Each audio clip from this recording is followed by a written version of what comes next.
भी कट जाएगा।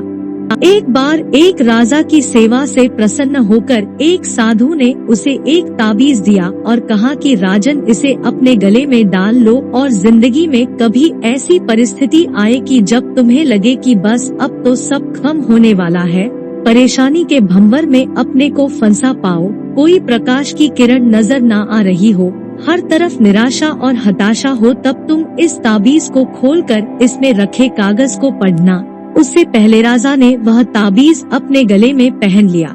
एक बार राजा अपने सैनिकों के साथ शिकार करने घने जंगल में गया। एक शेर का पीछा करते करते राजा अपने सैनिकों से अलग हो गया और दुश्मन राजा की सीमा में प्रवेश कर गया। घना जंगल और सांझ का समय, यह तभी कुछ दुश्मन सैनिकों के घोड़ों की टापों की आवाज राजा को आई और उसने भी अपने घोड़े को एड़ लगाई। राजा आगे आगे, दुश्मन सैनिक पीछे पीछे। बहुत दूर तक भागने पर भी राजा उन सैनिकों से पीछा नहीं छुड़ा पाया।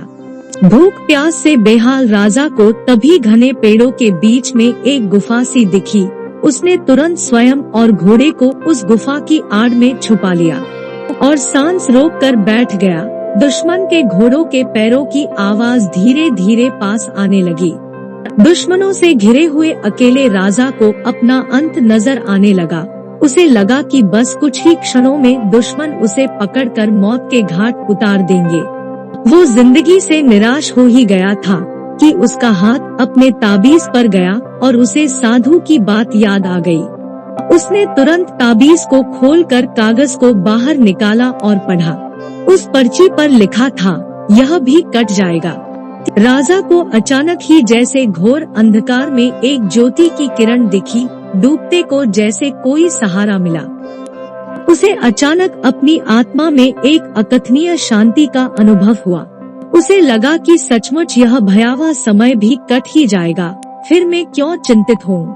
अपने प्रभु और अपने पर विश्वास रख उसने स्वयं से कहा कि हाँ, यह भी कट जाएगा, और हुआ भी यही। दुश्मन के घोड़ों के पैरों की आवाज पास आते आते दूर जाने लगी। कुछ समय बाद वहाँ शांति छा गई।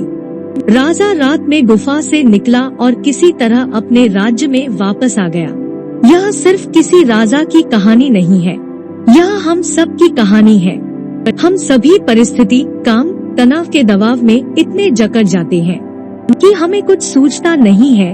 हमारा डर हम पर हावी होने लगता है। कोई रास्ता, समाधान दूर दूर तक नजर नहीं आ रहा। लगने लगता है कि बस अब सब खत्म है ना।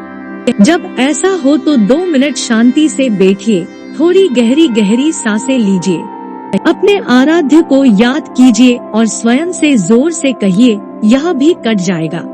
आप देखिएगा एकदम से जादू सा महसूस होगा और आप उस परिस्थिति से उबरने की शक्ति अपने अंदर महसूस करेंगे। आजमाया हुआ है, बहुत कारगर है।